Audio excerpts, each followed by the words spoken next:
Last Dance last night. Only 2 episodes left, and we'll break them down from last night. Mitch Lawrence, SiriusXM NBA Radio, where last night we got a little insight into, by the way, there's a lot of people out there that feel that if the baseball season never went on strike, that Jordan would have kept playing baseball. He never would have came back and played. How about that?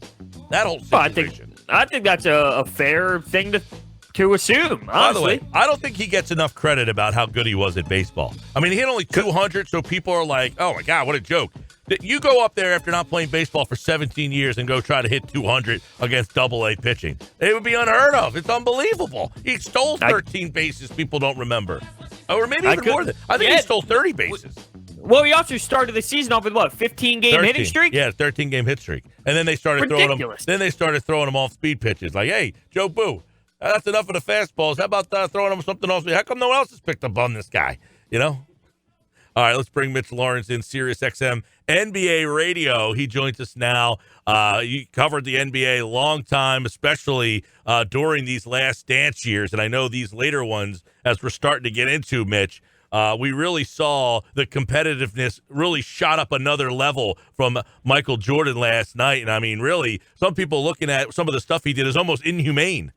Yeah. How you guys doing? Yeah, I'll tell you what, last night was really so much packed into those 2 episodes. I mean, and poor Scott Burrell. Here, Michael Jordan. Today's Michael Jordan is basically telling you that Scott Burrell, who was an okay player, a kind of reserve-type player, he lacked commitment, determination, and seriousness to be a better NBA player. That's Michael Jordan today. Imagine what he thought about Scott Burrell 20 years ago when he was his teammate. I mean, it was but that's Michael. And that's why we all love covering Michael, because Michael had, he had the iron will, and the demands on his teammates were through the roof. And you actually saw him choke up and break off the conversation last night when he talked about that whole issue. And he was one of a kind when it came to that stuff.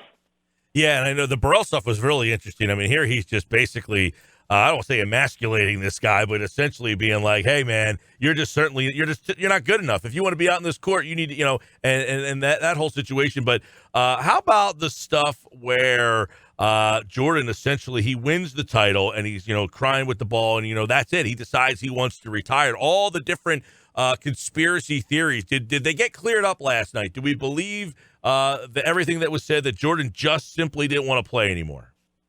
Well, it certainly gave you his side of things. It had David Stern telling you and trying to, tell you once and for all that it was not an 18-month suspension. It had nothing to do with Michael's huge gambling numbers. I think Stern said in the previous episode he characterized them as what he called them, epic or something. But we all know that there was a gambling thing. It also coincided with this the murder of his father, who he was very close to. So people try to connect the dots. As Michael Wilbon pointed out, he was interviewed for this documentary. He said, there was this stuff was out there, and believe me, I don't know if you guys remember, but it was out there. Because all of a sudden, poor Michael's father goes missing. He's found to have been murdered. People are trying to link that with the gambling stuff. It was very crazy back then. And then the fact that Michael all of a sudden retires, did it have anything to do with the league handing down some sort of a sanction? But David Stern and Michael both said, and that's what you heard over the years. And like David Stern said, there's an urban myth that he was the one who said to Michael, the gambling, you got to get out. But as people pointed out, I think it was one of the writers who I've known a long time, Mark Vansel, said, David Stern at the bottom line is a capitalist. He's not going to send Michael Jordan away, because when you have to remember, when Michael Jordan did go away for a couple of years, I think there was a drop-off in ratings, and there was some loss in terms of, the league lost an iconic, the number one moneymaker in sports. So I think some of that stuff should be cleared up for all time, but people will still talk about it, just like people will still talk about the Knicks, getting awarded the Patrick Ewing lottery thing, which David Stern, until the day he died, tried to dispel a notion that that lottery was fixed. But you always have conspiracy theories throughout the sports. So that's sometimes is grist for the mill, right? Yeah. Before I even saw the clip of them talking about the business side of Michael Jordan and the suspension, that was initially what came into my head. It's why would you suspend someone like Michael Jordan 18 months when you think about the power and the revenue that comes in? But do you think it's fair or unfair the way that there were articles written linking these pieces of his father and Michael Jordan and the gambling? Because to me, it seemed a little unfair because of how crazy that story really was to put murder and gambling together. Yeah. It just seemed a little too much, in my opinion. Well, at the time, I'm working for a tabloid in New York, the Daily News. I never wrote that stuff. I can't remember back then how crazy we in the New York Post went about that. It was obviously a different time and place. There wasn't social media. But the other thing that was the perplexing thing, and I'm thinking about this last night as I'm watching it, guys, here's Michael Jordan, who's 31, at the top of his sport. He has done something Bird and Magic have never done. He's won 3 championships in a row, and he's walking away from the game. That didn't make a lot of sense then. And I'll tell you what, I think today it still doesn't make a lot of sense to me that he wanted to go play baseball. But okay, I'll take their wheels. I mean, when a guy is 30, how many athletes do you know of historically who are top upper echelon guys who simply walk away, like a Barry Sanders did that, right? Jim Brown, to me, is the classic example. This is probably before your time. The Browns and Jim Brown won the title in '64, and when he walked out the door, I think it was a 9-year career, people were stunned. But he wasn't even like Michael Jordan when it came to being a global icon, being a guy who had his own sneaker line and all that stuff. This stuff doesn't happen, so it still, to me, doesn't make sense that Michael Jordan would walk away. But then again, he has this love for baseball, as he talks about. And by the way, I just love the fact that there's Michael Jordan, who is smoking a cigar in the locker room during that Charlotte series and kind of wielding a bat and talking basically smack about he's going to get on the Hornets. That, to me, should be what's on that should be the post for the statue outside the United Center. Michael with the bat and the cigar. Yeah, that was a great, it's easy to talk crap when you're up by 5. Let's hear you do it when the game's 0-0. And when you're down, that's when I'll have respect for you. That was an awesome moment. But that's, what we've learned, and this is for people who weren't around then, but Michael Jordan, if he saw that B.J. Armstrong was looking at the bench, or if he saw George Karl on the eve of the series in the finals walk by him without acknowledging him at the restaurant, he took those what he considered what he would say would be not even slights. He made the mountain out of a molehill, and that's what got him going, putting extra gas in the tank. And that, he used that a lot against a lot of different people. How about the poor LeBradford Smith guy? I totally forgot about that story. And Michael concocted this whole thing where he alleged LeBradford Smith, who had the game of his life, allegedly says, "Nice game, Mike." Yeah. And the next night, Michael Jordan says, "I'm going to score, 37 in the first half." He scored 36 against them.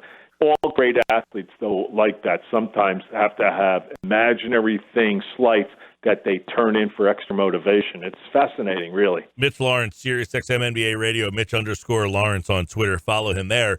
In the world, we a lot of times we hear this bulletin board material, and sometimes we kind of, scoff at it like, that can only get you so far. But it seemed that this is showing that Jordan not only got him so far, he thrived off it. I mean, the stuff with George Karl, the fact that the guy wouldn't acknowledge him in the restaurant, and that really fueled the way that he played against the Sonics in that series, I think is crazy. And when we think about bulletin board material, how much does that really play? But for Jordan, it seemed that it played a huge role. Well, what happens if George Karl would have stopped to say, "Hey, Mike," George Karl, I don't know if you guys know this, George Karl's a North Carolina guy like Michael Jordan. George Karl was a very good, not a Michael Jordan player, but George Karl recruited out of Pittsburgh, out of high school, went down and had a great career at North Carolina. He played back in the ABA days, I think, for the Spurs. So he and Michael know each other through Dean Smith and all the Carolina guys. That's a very proud basketball alumni group. If he stops and says hello to Michael Jordan would have turned that probably into some sort of slight. What's he trying to do, get in my head on the eve of these finals? How dare he do? Michael Jordan was going to manufacture stuff either way. And if you're standing in his way for his, in his way in terms of a quest for a title, you could do anything that wouldn't even bother anybody else, and would get under Michael Jordan's skin because he needed that extra motivation. I think it was Glenn Rice who pointed out, he's already got enough gas in the tank already. Yep. He doesn't need all this extra stuff. I think Glenn Rice had some very good lines. I mean, a lot of good stuff last night from the people who were interviewed. Obviously, B.J. Armstrong and his teammates. But, Michael Jordan is a one-of-a-kind. I mean, I think Kobe Bryant used these type of things, too, when there were slights against him and other great players. But with Michael Jordan, he kind of was an expert at that stuff. By the way, B.J. Armstrong looks 25 still. Isn't that amazing? Crazy. He's 52 years old, by the way, B.J. Armstrong. Wow. Yeah, and I totally forgot. I covered I've covered a lot of games. I covered that Charlotte series because this was supposed to be the big lead up to a Knicks series against the Bulls. And, of course, that's when the Knicks in Miami had the fight. And the Knicks, who were up 3-1, blew that lead. But I was covering it was kind of the parallel series. And I was there to see Anthony Mason, who had been a Knick. And how about the fact that you have a series with Anthony Mason going against Dennis Rodman? Two psychos. I mean, Mace, God rest in peace, Mace. But, I mean, you had a lot of different, even in that series with just Charlotte, with Divac, with Glenn Rice, with B.J. Armstrong, the former Bull. It made for a lot of compelling stuff back then. You mentioned some good interviews throughout these last two episodes, and the one that stood out to me was when Steve Kerr talked about the incident in practice where he hit Michael Jordan back, and he hit him first, and Michael Jordan ended up popping him. What did you think about the importance of that happening in practice and how that relates to that run they went on throughout the next window?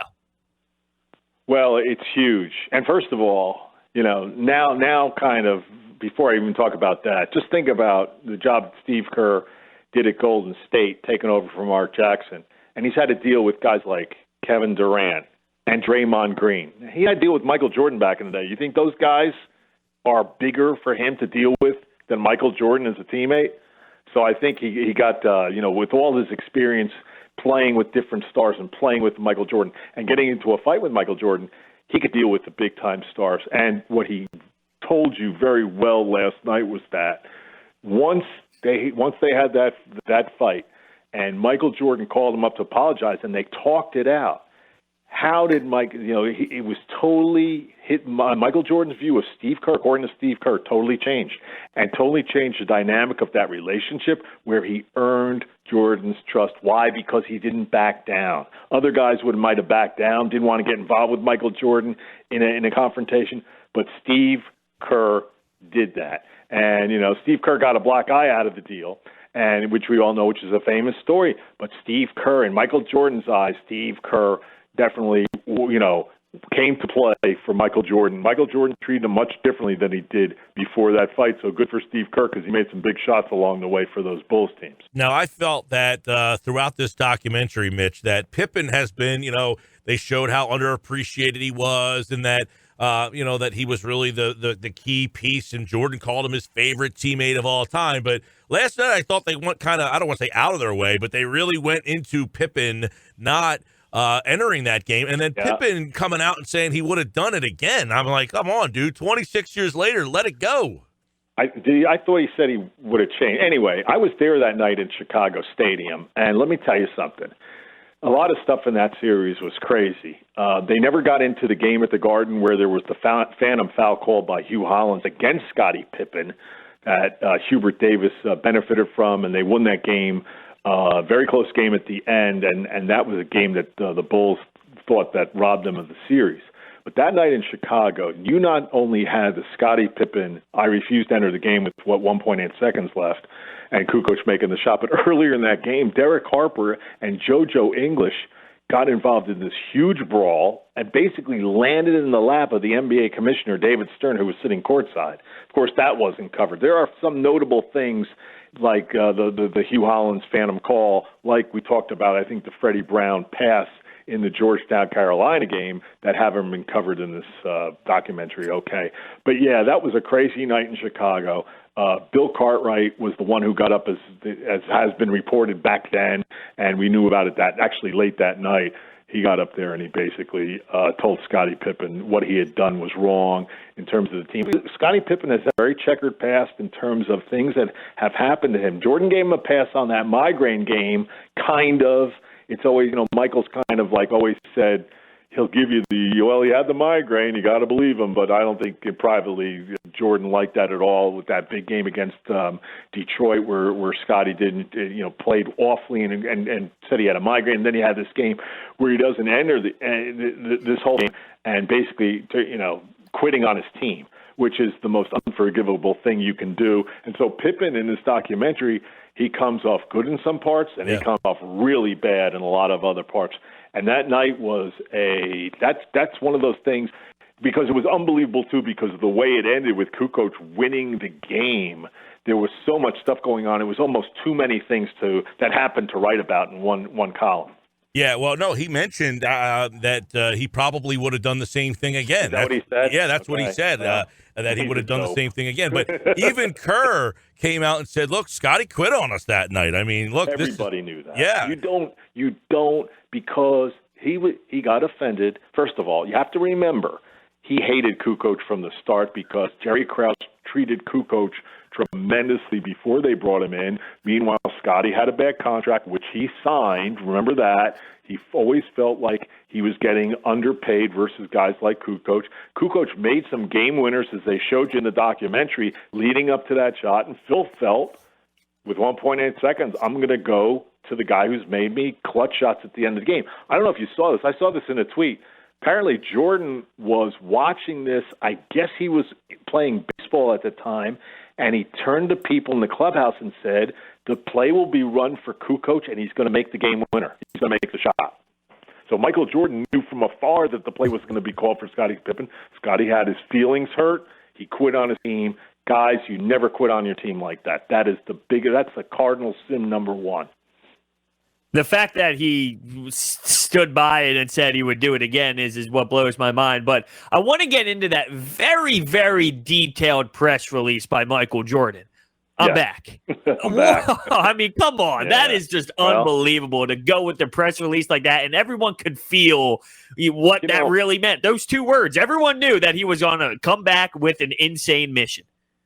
In the weeks leading up to that, I remember I was at a game. I don't know if the Knicks were playing in Philadelphia, but I was definitely in Philadelphia, and I ran into some scouts who were already talking to people with the Bulls, and this was all before this is way before social media.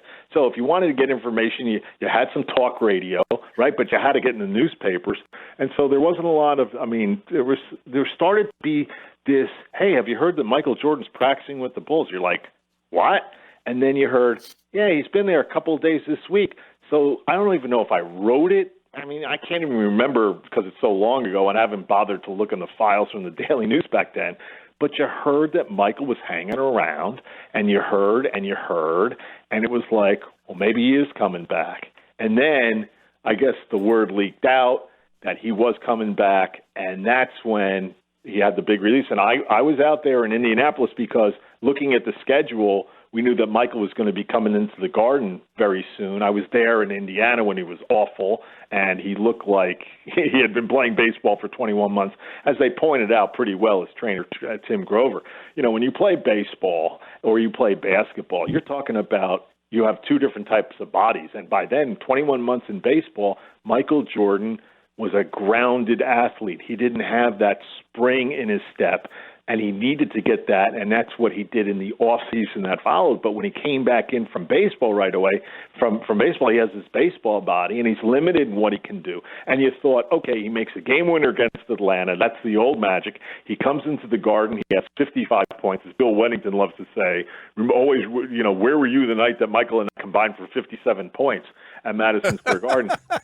But then as they go deep in the playoffs, and they're playing a talented young Orlando team, that's when it caught up with Michael. Nick, that whole game one where Nick Anderson takes the ball from behind him, and then Michael passes the ball instead of shooting it late against Scottie Pippen. And you're like, this is not, what the heck's going on here? This is not nearly the Michael Jordan we've seen. This is Jordan in name only. And then obviously the great thing was Tim Grover told you the story, his trainer, that after they lose to Orlando and Horace Grant gets carried off the floor in Chicago, Tim Grover says to Michael Jordan, like, give me a ring when you want to start training. He said, tomorrow. And as Steve Kerr said, when they opened camp up the following fall, Michael Jordan was frothing at the mouth. Can you imagine? I mean, he's frothing at the mouth as it is competitively, but this was the thing that drove them to that 72-win season, and that was a team that went 87-13, including the playoffs, winning a winning percentage of 87%, which is number one in history. And I was there for a lot of their playoff games. I was there when they lost at the Garden in overtime by 2 points, and then the finals where I don't care what Gary Payton says. Gary Payton could have covered them for 100 games. Michael Jordan was still going to kick his butt. That's just the way it worked. Okay, and so that year, when people talk about the Warriors a few years ago and their great season, I kept telling people, 73 wins doesn't mean anything unless you win the ring. And the Bulls closed out 80. Can you imagine going 87-13 over 100 games? That's unheard of. But that's Michael Jordan driving that team relentlessly. I'll close out with this because Jordan plays baseball, and as we talked about at the beginning, he hits 202. But I mean, it's almost amazing that a guy who hadn't played baseball in that long went out and played Double-A baseball and had some microcosm of success. But if they don't go on strike, do we see another three-peat? If they don't go on strike, so baseball. He's going to stick with baseball. Right. They said a lot of people felt that when that because baseball went on strike, that's when he decided to go back to basketball because he was missing that competitiveness. Yeah, I guess not. I guess, he would have stayed in baseball. It's funny, though. Back then, everybody heard he couldn't, he had the 13-game hitting streak to open up, as you guys talked about. Then nobody threw him any fastballs, and it was all breaking stuff, and he couldn't hit curveballs. So now this history, it's not, I don't know if it's revisionist, but I never really heard from people that, one day he's going to be in the major leagues, he's going to actually play. I was like, who says he's going to do that well in AAA? But, okay, now that's the story that everybody wants to tell you, and who knows? I almost view it, guys, like, and, of course, it's more advanced because he actually played a little bit of baseball, AA. But how many times have you heard people who are, especially in LeBron's entourage, LeBron James, talk, he could have been in the NFL. He could have played in the NFL. And I heard when he was in high school in Akron, he had, he suffered from what they call them dinosaur arms. He didn't want to go over the middle. He didn't want to take contact. So, okay, now everybody says he's an NFL player. Sure. Let's let that be part of the urban myth. Michael Jordan at least just saw he played AA, but I don't know how he would have been as a baseball player. I'm just glad he came back because he had a lot of great basketball to give us. He sure did. And, of course, he went back, and we'll see if he gets into the Wizard stuff in these last two episodes. I guess the term is alligator arms for LeBron. Alligator arms. Yes, alligator, right? Dinosaur arms would work, though, too. I mean, Mitch Lawrence. But that's what you hear now. He could have been in the NFL. All right, great. Good. Mitch _Lawrence for his commentary on the hashtag Last Dance. Check it out on Twitter, Mitch _Lawrence, and we will recap it all one final time as the last two episodes next Sunday night. Thanks, Mitch. Mike Hunter, great job. Thanks, guys. All right. Mitch Lawrence, like all guests, appeared via the Boardwalk Honda hotline.